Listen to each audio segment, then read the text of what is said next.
Bolcom pour avoir une bonne communication. Bolcom, bienvenue chez vous. Merci de votre fidélité, chers amis internautes. ñu ngi leen di nuyu di leen ziar di leen baalu àq si weeru koor bi ñu génn di ñaan lépp luñ fi woor yàlla nangul ñu ko di leen dalal ak jàmm ci suñu entretien spécial avec une personne vraiment spéciale.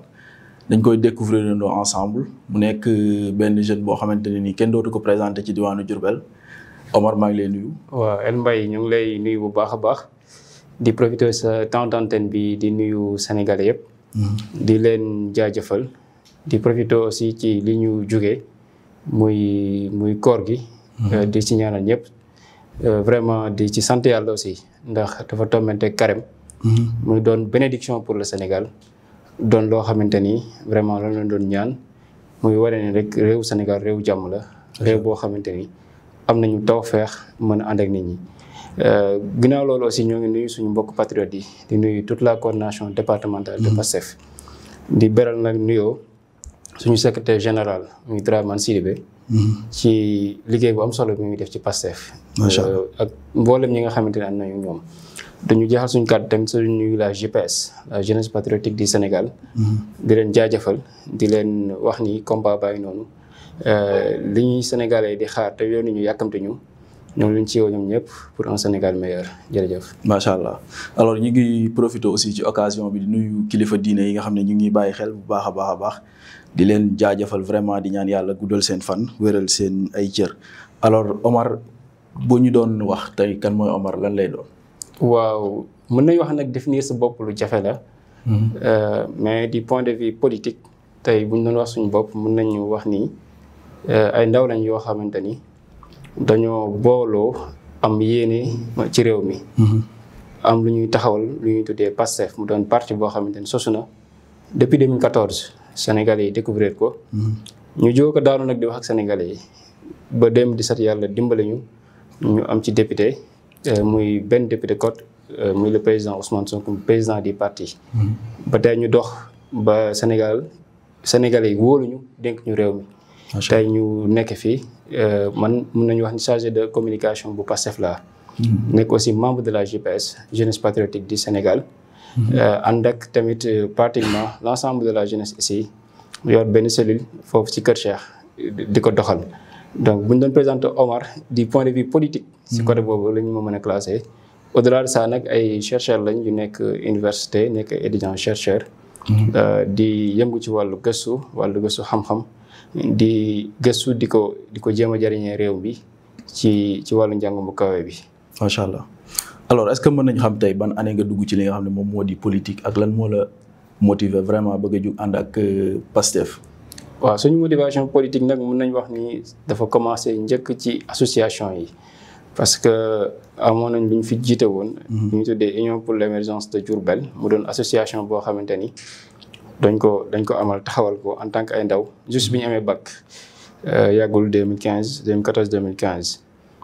ñu ko taxawalee nag ñuy doxal nekk benn mouvement associatif bi ñu demee ba ci biir ñu si bëri tey ñu ngi nekk ay cadre ñii ñu ngi si diaspora bi yàlla dogal ba 2020 après bi ñu soutenir suñu master bay def thèse de doctorat si lañ décidé nag ni engagement politique yi nga xamante ne am nañ ko matérialiser. donc si la ñuy jegesee la coordination départementale ndax boobu ñoo ngi doon déglu le président Ousmane Sonko déglu bi nag doyul woon moo tax ñu dem découvrir ay bindam. dem lire solution mu propose ñu loo xamante ni doy nañu te mu méngoog ay kàddoom ndax mooy leader bi nga xamante ni ku ci nekk ci li muy woote mooy jubal ak jubante bi nga xamante ni tey moom la ñu incarné ci biir gouvernement bi. mu jóge fa aussi bindal ñu si wàllu pétrole. muy chronique d'une spoliation foncière ci wàllu pétrole mu dikkaat ci leeral ñu si affaire yu bëree bëri. ñu lire ko it lire programme bi mu daal ñuy doy. bi ñu demee élection 2022 ñu bindaatal ñu beneen programme ci wàllu boobu parce que boobu fekk na sax ñu intégré PASTEF ba pare. léegi nag suñu intégration jàpp nañ ni c'est en phase de notre engagement ak idéal bi ñu gëm. mooy idéal boo xamante ni Sénégal boo xamante ni ndaw ñi ak mag ñi dañ koy teg ci dëgg. ak ci idéologie ak ci gëm-gëm loolu moo tax bi ñu xoolee jàngat parti politique yi nga xam ne am na fi. dañu ni ñun en tant que jeune duñ créé waat beneen parti mais dañuy ñëwaat associé wu ci li fi nekk.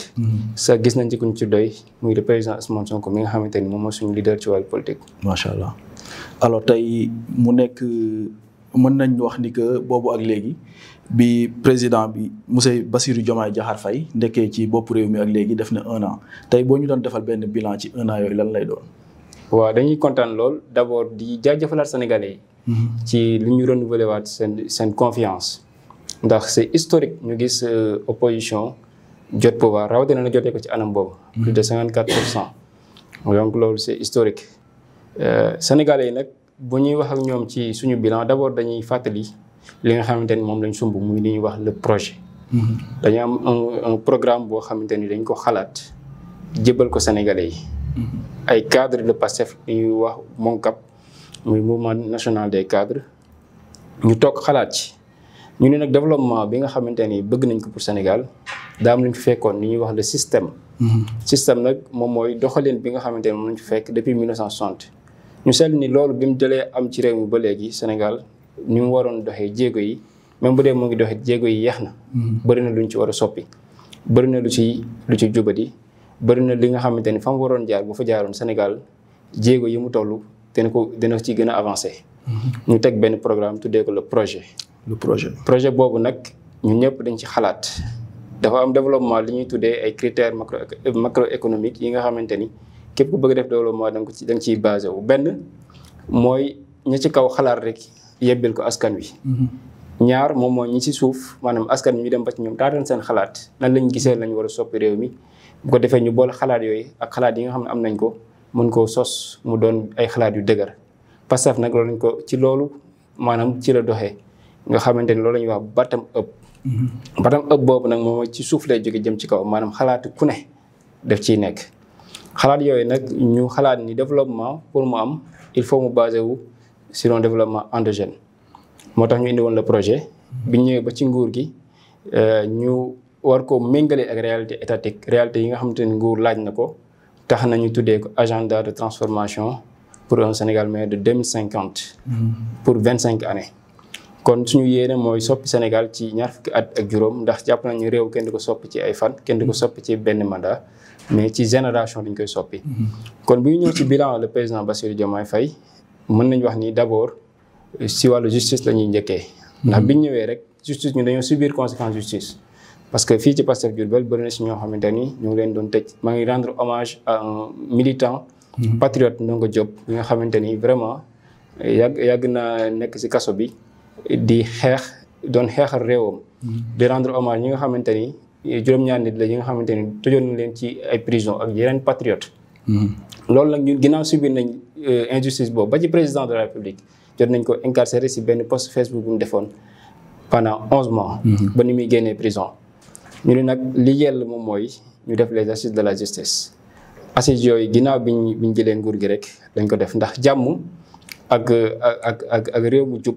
il faut ñu am justice boo xamante ni maanaam du jéng jëm fenn ndax loolu daf ñu daloon ñu nekk opposition benn nit bu am doole rek taxaw ginnaaw ndax moo yor nguur jàpp ni war naa mën a faagaagal ay nit ay opposants am te da koy jaarale ci justice. ñu ne nag il faut ñu am justice boo xamante ni ñi ko dund képp kuy liggéey ci justice képp koo xam ne jot nga xa dund parce que justice ñaar la. mooy ñi nga xamante ni ñoom ñooy atte ak ñi ñuy atte. maanaam justicier yi ak justiciable bi ñaar ñooñu ñëpp ñu impliqué leen bu baax a baax bi leen impliqué nag c'est pour juste am benn justice boo xamante ni moom moo gënal Sénégal te jàpp naa ne képp ku xool réew mi ni muy doxee ñu ngi am justice bi nga xamante ni vraiment gis nañ ci rupture. loolu mooy li ñuy njëkk a seetlu ci wàllu justice beneen bi moom mooy wàllu souveraineté dans sa généralité ku ñu xam ni gouvernement souverain lañu woote. souverain nag moom sa bopp téye sa bopp ba nga xamante ni yow da ngay am indépendance maanaam du tee da nga ubbeeku ci yeneen réew yi. waaye da ngay jéem a mënal sa bopp ba li ëpp ci li nga yittewoo soxla ko sa réew bañ koo jéggaani feneen. souveraineté boobu nag dafa aju ci ay fànn boo ko bëggee am nag day mel ni dafa am loo am moo ci jiitu muy souveraineté alimentaire. souveraineté alimentaire boobu ci la ñuy dox. ku ne xam na ni état bi mu ñëwee rek arrière yi nga xamante ni état bi régime bi ñu jiite woon. da ko amaloon maanaam ñu doon liggéey ci wàllu mbay meeg yooyu. daf leen ko fay. am yéene tamit dekkal sociétés yi entreprise nationale yi nga am agroalimentaire ci lañ nekk notamment la Sonacos. tey ku gis xar kanamu Sonacos dina xam ni Sénégal rupture bi ñuy woote ak souveraineté bi ñuy woote ñoo ngi ci. loolu ku gis tey ren ji agriculture li nga xamante ni président def ko ci def parce que 300 milliards pour une année. mën nañu wax c'est une première. ci biir bilan bi aussi mënuñu ko wax sans ñu wax le numérique maanaam le new deal technologie bi nga xamante ne ndaw ñi tey ñoo ngi nii toog def entretien mais mën na wër àdduna bi yëpp. la nouvelle technologie parce que technologie bi dafa am solo. ni ñu fexe ba am ay ndaw yu xarañ yoo xam ne amaana même bu ñu liggéeyal ci état ci surtout ndax état mënu jël ñëpp. mais mën nañu am xarañte ba seen xam-xam boobu ñu mën koo jariñoo. di ci mën a faj seen i soxla. loolu moo war a sax ñu woote le new deal technologique. le new deal technologie boobu ku ne gis ne fonction publique. lancé nañ sax Govaton ngir fexe ba nga xamante ne ndaw ñi. daañu mën a am ay projets yoo xamante ne ñoo koy xalaat réfléchir ci mën ko proposer gouvernement bi. kon de façon ramassée. parce que ay domaines yu bari la mën nañ jàpp ni bilan président Diomaye bi mooy bilan ba nga xamante ni bilan wu jubbanti la. bilan wu redressement. maanaam première année bi fexe ba nga xamante ni. li fi yàq woon lépp. ñu ko doon def te teguñu ko ci dëgg teguñu ko ci yoon. ñu fexe ba loolu mën a redressé wu. loolu sax moo waral ñu def rapport ñu waxaat li nga xamante ni prérogative état la. pour bépp nguur bu toog mu def état des lieux. état des lieux boobu nag le gouvernement bi mu njëkkee def da ko def génne ko wane ni finance publique bu Sénégal. am na ay jafe-jafe te jafe-jafe yooyu mën naa am. impact ci askan wi maanaam ci économie bi ci société bi. loolu moo waral suñu bilan pratiquement mën nañ koo tënk ci wàllu jubbanti ci wàllu redressement ci wàllu fexe ba nga xamante ni daañu am maanaam souveraineté alimentaire bi nga xamante ni soxla nañ ko. du point de vue tamit militaire. wane nañ ci tamit suñu doole rawatina sax défilé bi koo gis xam ni gëj naa am ci Sénégal. ñu ciy féliciter encore une fois son excellence le président Bassirou Diomaye Faye. macha allah di si féliciter waale le PM. Ousmane Sonko véritablement ku xool di nga xam ne une année yi mën nañu wax njëlbeen la ndax diggante bi ñuy jot assemblée le 14 le 17 septembre ak bi ñu koy installé décembre mën nañu wax ni 3 mois rek la. donc gouvernance pleine amuñu ko pratiquement 3 mois lañ fi def. donc 1 an tuuti na pour ñu def bilan. waaye ci liñ mën a jàpp de façon générale moom mooy. gis nañ évolution bi am gis nañ jubbante gi am gis nañ redressement bi nga xamante ni Sénégal. mu ngi ci yoon bi mu ngi ci tànk yi. macha allah defe naa explication yi leer na aussi ñu lay jaajëfal bu baax a baax mais bala ñu avancer foog ñu ñëwaat ci. le rapport de la Cour des comptes sur la gestion de la mairie de Diourbel. tey boo amoon benn explication wala benn loo xamante ni mën nga ñu ko cee wax lan lay nekk. waaw d'abord dañuy wax ni Cour des comptes organe habilité bi nga xamante ni moo war a saytu. doxeenu lépp loo xamante ni dafa aju ci gafaga réew mi. donc li nga xamante ne daf ci aju muy finance publique yi. loolu épargné wul collectivité territoriales yi. épargné wul yamul rek ci état central. ni nga xamante ni collectivité territoriales yi moom lañ amee maanaam mairie yeeg yu ni mel. daa am loo xamante ne moo leen tënk. lu dañuy jël alal ji nga xamante ne askan bi ñoo ko bokk di ko saaxee nu mu leen neexee. daa am fu ñu koy dugal loi sant leen ko ñu war koo justifier. war ko jaarale yoon am nañ ko war a doxalee ñu seetlu nag rapport boobu diggante 2017 ak 2022 la concerné ci gestion municipalité bu Diourbel. mu doon loo xamante ni benn Diourbel waa war ko fàtte war nañ ko joxoñ baaraam. joxoñ ci baaraam ki nga xamante ni moom lañ ci jiital muy monsieur le maire Malick Fall. nga xamante ni moom boobu ba léegi moom moo yore commune de Diourbel. Cour des comptes nag li muy def moom mooy. ñëw saytu. ñëw xool ndax li war a am ndax am na. ñu xool ba am na irrégularité maanaam ñàkk jaar yoon. lépp lu ci jaar yoon mu mën la jox ay recommandations ba beneen yoon doo ko defaat. Cour des comptes nag li ko régir moom mooy loi organique bu 27 décembre 2012. ku ne xam ne ni ci biir loi boobu da koy jox gëdd pour lépp loo xamante ni papier justificatif la ndax si critère Cour des comptes exhaustivité da cee bokk. maanaam li ngay wax mu doon lu matale exactitude tamit da cee bokk li ngay wax mu doon lu ñu mën a firndeel. lu ñu mën a firndeel maanaam loo xam ne wér na. loolu moo tax bi ñëwee ci commune de Diourbel le maire bi ngay ñëw di ko vérifier di ko contrôler sax day am droit def recours ci li ngay def ce qui veut dire que nekkul loo xamante ni da ngay tuumaal nit. nekkul lu ñuy tuumalaay nit mais loo xamante ni lu normal la képp kuñ dénk rek alalu askan wi war nga koo layoo war nga koo leeral. même bu ñu la ko deful woon sax yow yaa ko waroon defal sa bopp. donc c'est une obligation c'est un devoir moral. ba tax na nag gis nañ ci ay irrégularités yu nga xamante ni jot na ci am. ci wàllu foncier bi nga xamante ni dañuy jël benn suuf nga attribué ko lu mat ñaari nit. ay irrégularités jël ay tur soppi ko ci suuf si niñ koy joxee am dëkk bi yëpp daanaka xëy na daggee nañ ko noo xamante ni jaaduwut. maanaam dañuy jël benn suuf. benn terrain mën nañ ko jël attribué ko deux personnes. nga xamante ni loolu c'est source de conflit. ndax ku ne xam na ni le foncier mën na doon benn bombe maanaam ci réew. kon ñu seetlu côté boobu ci wàllu foncier yi am na ci ay problèmes. ci wàllu administration interne nga xam dañoo war di daje session chaque 3 mois. loolu gis nañ ci ay manquements yi nga xamante ni am na ci. gestion interne bi ci employé ñi nga xam ne noonu la ñu war a jëlee. ci ci essence bi ñu war a utiliser. am na ci ay consommation yoo xamante ni ak usage yoo xamante ni jaaduwut jéggi na yoon. bëri na ay fonctionnement yoo xamante ni ci biir rapport bi wane na ko def ci nag ay recommandations. recommandation yooyu nag bu ñu ko defee jàpp naa ne askan wi ak le procureur ak juge yi ñoo war a wëyal lépp lu ci enquête nga xamante ni war nañ ko toppee monsieur le maire ñu mën koo def ba nga xamante ni keneen koo xamante ni nar na ko. dina ko wattu ndax lu ñëpp bokk kenn waru ko aakimu war koy téye. moo taxoon Pastef yàgg wax sax ñëpp bokk ñëpp dañ cee war a jot. loolu moo waral rapport Cour des comptes ñu koy fàttali askan bi yëpp kenn du ko fàtte. amoon na nag collectif bu gars yi taxawaloon. ñu ngi leen ciy gën a encouragé. te xam ni du xeexu 10 mois boo xam dañ koy wax rek fàtte ko.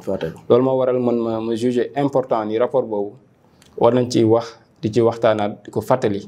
ba képp ku yàlla dénkati dara rawatina fii Njaareem. ndax Njaareem dañoo war a def benn plaidoyer national. Njaareem dafa nekk dëkk boo xamante ni dafa nekk ci ay jafe-jafe yu metti jafe-jafe yu tar. jafe-jafe yooyu nag ñun ñoo ko mën a saafara benn la rigueur climatique maanaam am na ñoo xamante ni mën nañu sori dëkk bi ngir ni xalaat nañ dafa tàng.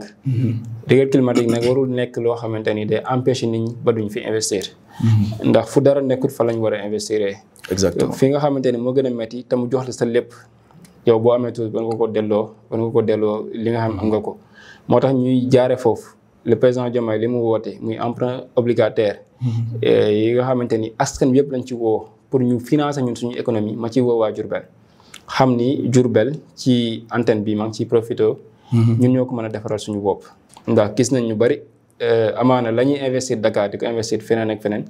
buñ ko indiwaatoon Diourbel waa Diourbel di leen ci jariñu. di leen woo tamit ci sens de la responsabilité ndax bëgg investir baax na mais waa askan wi ñoo la war a mën a jàppale ngir loolu mën a sotti. di leen ci wax ni ñun suñ jëm bopp ñoo war a def benn say changer suñuy mentalité xam ni am na lu fi nekkoon ñun suñ bëggee leneen du dañuy nangu rek toog kenn jël dara dañu ko jox ñu koy sant ak di ko gërëm. loolu bokkul ci askanu Diourbel di ko war a développer. ndax Diourbel day dund ci pression Touba ndax lu ñu war a indi Diourbel rek amaana Touba moo koy noyé maanaam ba du fi yeski ba tax ñu ci woo askanu Diourbel yëpp ngir ñu gën a def wane patriotisme local gën a imprégné wu ci lan mooy développement local lan mooy développement territorial ndax ñun ñoo mën a jàppale suñu bopp ngir mën a changer bien vrai que agenda 2050 def na lu bari ngir Diourbel war a mën a changer bokk ci 8 pôles yi ñu war fay def tourisme religieux war koo gën a développer. war a développer le bassin arachidier fexe ba nga xamante ni usine bi ñu amagus néew muy Sonacos mën ko relever waat di def appel direct à notre DG Ndane Diagne DG de la Sonacos mu gëstuwaat ñi nga xamante ni ñoo ngi Sonacos jàppale leen fexe ba usine bi fii mën a redressé wu waat mën a jugaat taxaw ba waa Diourbel ñu cee gis seen bopp. macha allah alors gis nañ récemment aussi ñu gis le président Diomaye génn def benn discours lan nga jàngatee ci discours bi nga xam ne moom la def récemment. waaw discours bi day wane ne rek li ñu waxoon sénégalais ñoo ngi ci mooy langage de vérité. mooy nguur goo xamante ni léppam ci dëgg la koy teg. mooy nguur goo xamante ni jeexal na fi naxante. ndax politique ak askan wi dafa am benn vision bu ci jot a am. dafa am xalaat ay stéréotypes yoo xamante ni. ñenn ñi jàppee nañ ko sax politiciens yi. ba tax na nag ñu indi ñun leneen lu bees mooy waxanteeg nit ñi dëgg waxanteeg nit ñi li nga xamante ni moom moo mën a nekk. mu doon discours boo xamante ni le président Diomaye day wanewaat yéeneen bi nga xam am na ko pour Sénégal. macha allah pour Sénégal mën a transformé wu. Sénégal nekk un pays souverain prospère et juste. loolu nag doonul lu yomb parce que dafa am temps bu muy jël. première année bii ñu def lal ko ci jubanti lal ko ci redressement ñoo ngi jëm ci li nga xamante ni ñoo ngi ciy woo Sénégal muy tabax Sénégal. mu doon discours boo xamante ne dañuy wan ni Sénégal buñ ko bëggee soppi ñun suñ jëm bopp ñun ñëpp ñoo war a maase doon benn say. récemment lancé nañ le programme tabax Sénégal. loolu liñ ci jublu mooy képp koo xamante ne am nga sa alal am nga projet wala bëgg nga liggéey nga mën caa déposer. feeñal sa yéene ci réew mi ku ne bul xeeb birik bi nga xam mën nga ko tegal réew mi. discours bi dañuy jàngal toujours nii. homme politique chef d'état bu ko yàlla jiitalee ci askanam na am yërmande ci ñoom na am yéene ci ñoom bu mu taxaw mukk ci kanamam rek fàtte askanam. fàttali ko fal. discours bi dañuy jàngal ni générosité politique amaana lu am solo la ci politique ak fàttaliku li nga xamante ni moom moo la faloon ndax fàttewu ko benn yoon ndax reconnaissance bi mu wane ci le PM bi nga xamante ni foofu la ko yàlla jàllale ci parti bi. nga xamante ni pexe waa Sénégal ak waa PASTEF bu sotte woon Ousmane Sonko lañ bëggoon mu doon suñu président. nii la ko yàlla tuddee waaye moom am na reconnaissance. mën nañu wax ni gàccaalul waa Sénégal. donc discours la boo xamante ni wane ni Sénégal ñu ngi jëm ci yeneen tànk ñu ngi jëm ci benn souveraineté ñu ngi jëm ci benn trajectoire boo xamante ni ñun waa Sénégal ñooy maasa tabax ko. ñun waa Sénégal ñooy wane beneen paradigme de changement économique. sa loolu ñu ngi ciy woo Sénégal yëpp di jaajëfal le président di wax Sénégal yëpp rek ni leen réew mi ñu bëgg. daa doon réew moo xamante ni li koy soppi du yomb mënuñu bëgg nag soppeeku. te ñun nanguwuñ ko commencé suñu bopp. il faut ñun ñëpp ñu def sacrifice. dina metti nag. changement d'abord. mais nañ xam ni train de vie de l'état bi wàññeeku na. parce que def sacrifice moo tax ñu daal di rationaliser loolu. dañ xam ni ba ci gis nga 4 avril bi ministre yi ñëw ñoom ñëpp si benn bus lañ leen dugal. parce que nekkatuñ sax ci folklore politique boobu ak gouvernemental ñun jàpp ñu ni nguur lañ am mais nous sommes dans la gouvernance gouvernance bi ñu jàpp nag moom mooy li nga xamante ni ñun waa Sénégal ñoo ko moom ñu bokk tabax ko ku ci nekk. fa nga gëm ak li nga gëm ci wàllu diine nga ñaan ca loola ndax ñaan tamit moom mooy suñu doole su ko defee ñun waa Sénégal ñun ñëpp moo xam fii lañ nekk moo xam diaspora moom lañ nekk mën a boole suñu doole doon un pays souverain un pays de développement. mënuma terminer nag sans ma def appel à la jeunesse. parce que mën nañu wax ni lancé nañ ay coopératives. coopératives yooyu pour fexe ba suñuy béykat am doole la. am ay matériels yi nga xamante ni ñoom daañ ci mën a liggéey. DRFJ avec le programme PAVI bi ñu lancé ñu ngi ciy jéem a fexe ba def ay programmes yi nga xamante ni jeunes yi dañ ciy mën a liggéey. loolu nag ñu ngi ciy woo ndaw ñi ndax bu ñu jugee fii di dem Espagne wala ñu dem feneen avec l'immigration circulaire par exemple lañ fay fekk ay tool la kon mënuñoo bañ a waruñu ko mën a bañ fii ñu dëkk.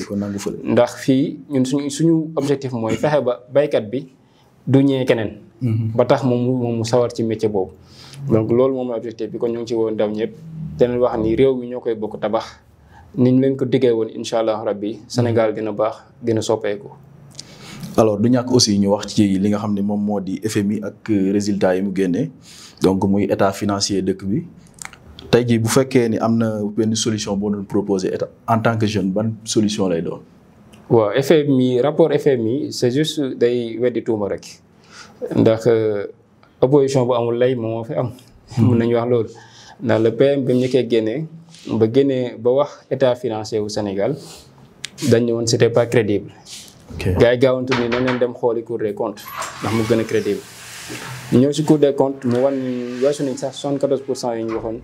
si dette publique egg nañ ba si 99 ay poussière %. donc ce qui veut dire que dafa gën a grave.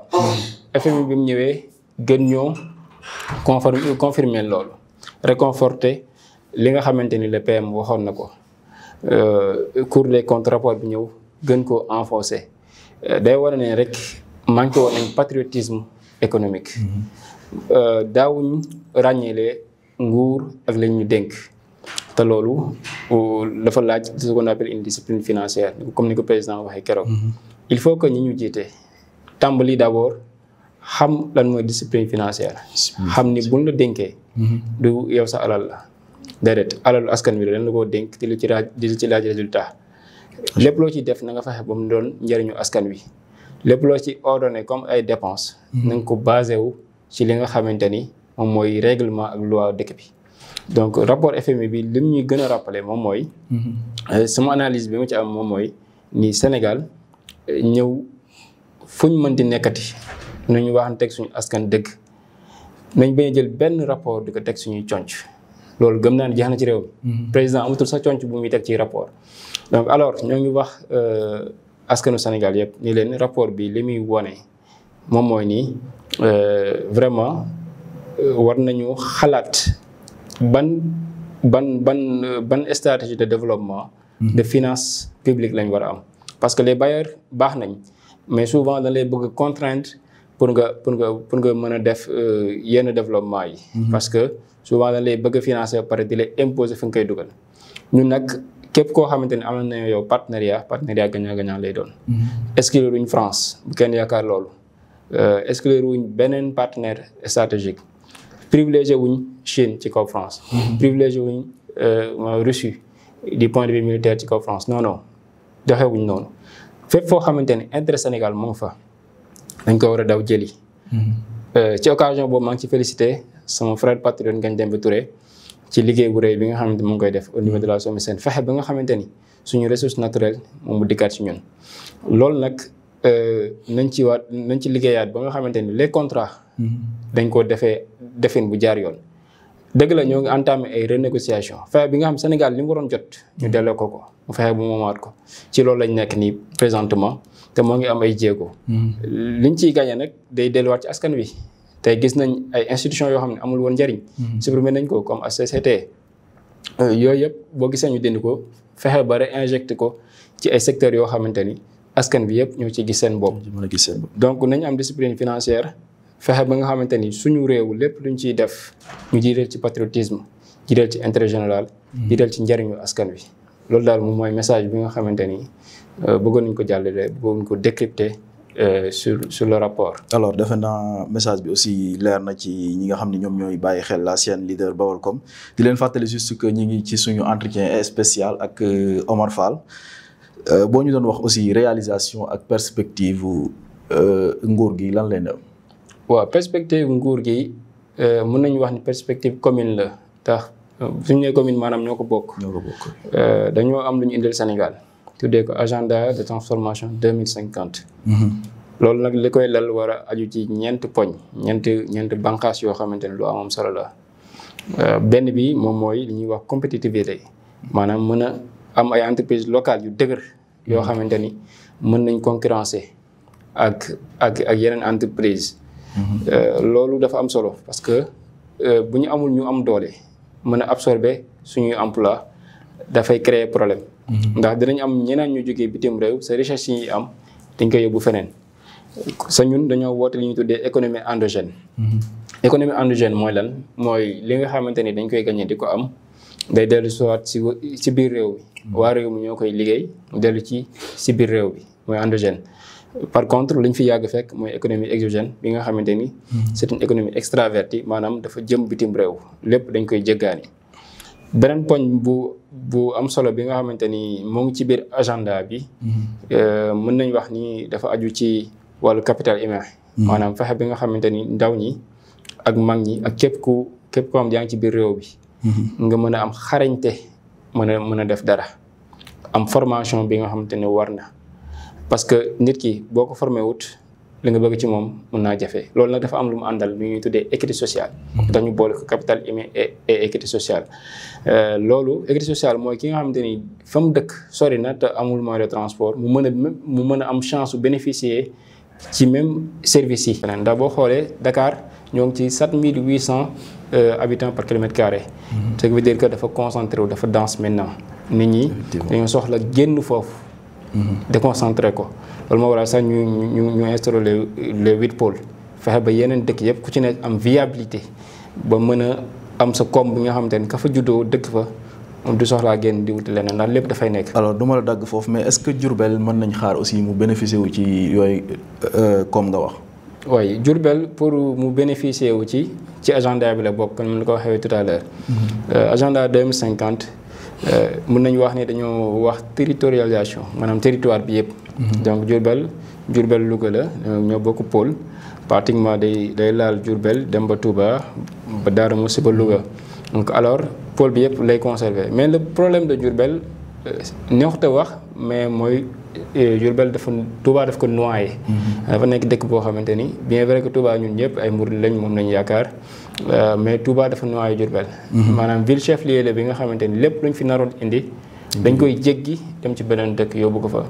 sa loolu yàpp naa ne autorité yi ñu am maa ngi leen di joxañ directement ñoom it war nañ ci gën a mën a liggéey. ba Diourbel amal boppam lu bari. ndax sànq bi may ñëw rek amoon nañ ay problème d'accès ci yoon bi. parce que benn tali lañ am zone Kër Cheikh bi ba mu daj. man Kër Cheikh laa dëkk benn tali boobu rek lañ fa am. même bu ay nit bu ñëwee ci armée wala rob suñu paree dañu am problème parce que amuñu tali bu jaar foofu loolu tamit maa ngi ciy jaarale occasion boobu.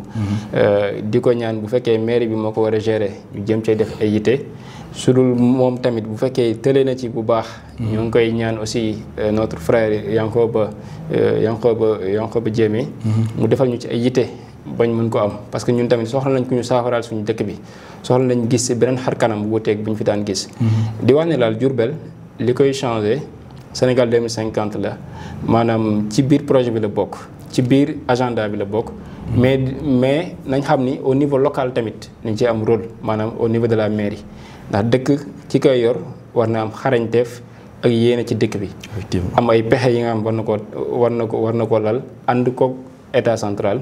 su ko defee réew mi mën a avancer donc waa Diourbel nañ xam ni Diourbel pour mu am changement bi jàpp naan jafewul.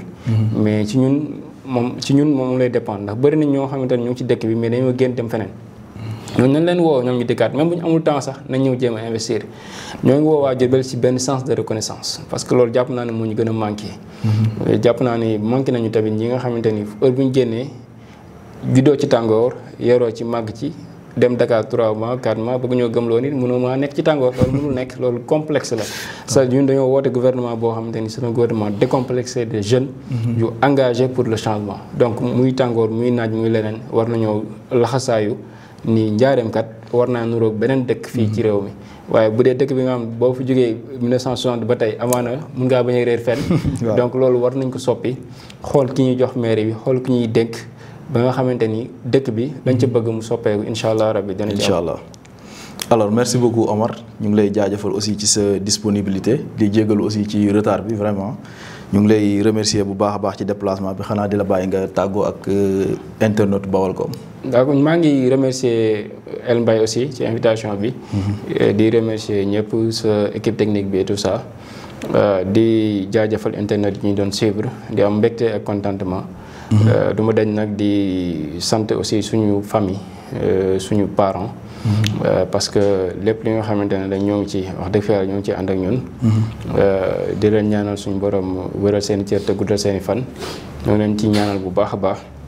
di ñaanal tamit njiitu réew mi liñ ko dénk Sénégalais am ci moom yaakaar jooju yàlla nag suñu borom sàmm bu baax a baax. amiin amiin moom ak le PM premier ministre Ousmane Sonko. di ñaanal parti bi yëpp di ñaanal coordination départementale képp ki nga xamante ni yaa ngi ci biir Pastef Diourbel. ñoo ngi lay safoo di la jaajëfal bu baax ci seen taxawaay ndax gis nañ seen engagement. di beral loxo nag suñuy jigéen ndax ñooñu ay jàmbaar lañ. yi nga xamante ni boobu ba léegi bi ñu jàppee bàyyiwuñ. macha allah ñoo ngi ci vraiment di xeexal nguur gi di ànd ak ñoom ci liy soppi Sénégal di beral loxo tamit suñu yaay yi àndoon ak ñun ñu ci tuddee ko mel ni tata Florence Coly dina ko yóbbaale tata Ndeye Marème Diagne ñoom ñëpp boo leen waxee rek daanaka day yóbbaale mag ñëpp ñu doon ay mag yoo xamante ni ñun ñëpp dañ leen di safoo ñuy doon suñuy yaay di ñu encouragé di ñu tette di ñaanal waa Diourbel yëpp jàmm véritablement di wax nag Njaareem pour mu soppeeku doonul ay gént lu mën a nekk la waaye nag laaj na ñu takk suñu dégg laaj na aussi xalaat yi ñi nga xamante ni Njaareem waa Diourbel waaye généralement noonu la ñuy xalaatee ñu jëm ko changer dina métti nag mais ñu jëm ko changer changement de mentalité jéem a gëm ni réew mi bu dee soppeeku yi Njaareem ci la war a bokk loolu benn dëkk rek moo waroon soppeeku Sénégal noonu la doon Njaareem di interpeller nag l'état central ni Diourbel bu leen ko fàtte benn yoon bu leen fàtte Njaareem benn yoon nañ ko sóoraale ci lépp képp koo xam yor nga fi ndombal tànk moo xam le ministre la moo xam les DG ak kuñ mën di doon ñoo ngi leen di dalal loxo pour ñu soppi Njaareem lépp luñ ci mën ñoo ngi leen ci woo pour ñu def ci dara monsieur le maire aussi ñoo ngi koy ñaan mu gën a góorgóorluwaat ci xar kanamu dëkk bi bu ko defee Njaareem mën a am image bi nga xamante ni vraiment ñun ñëpp dinañu sagal moo xam fii la ñu nekk moo xam feneen lañu nekk. alors merci beaucoup Omar jaajëfal nañ la bu baax a baax a baax maa ngi nuyu aussi Adja Mbaye la patriote maa ngi koy jaajëfal bu baax a baax sama maman maa ngi koy nuyu bu baax a baax alors ñu ngi leen di jaajëfal chers internautes di leen jox rendez-vous très bientôt incha allah.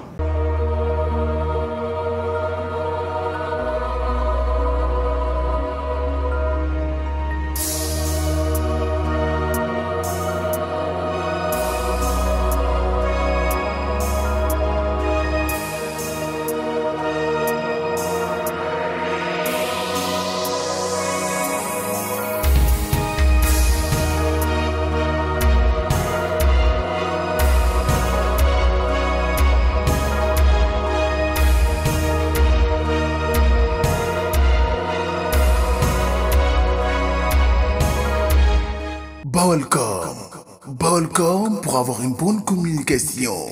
Balcom, bienvenue chez vous.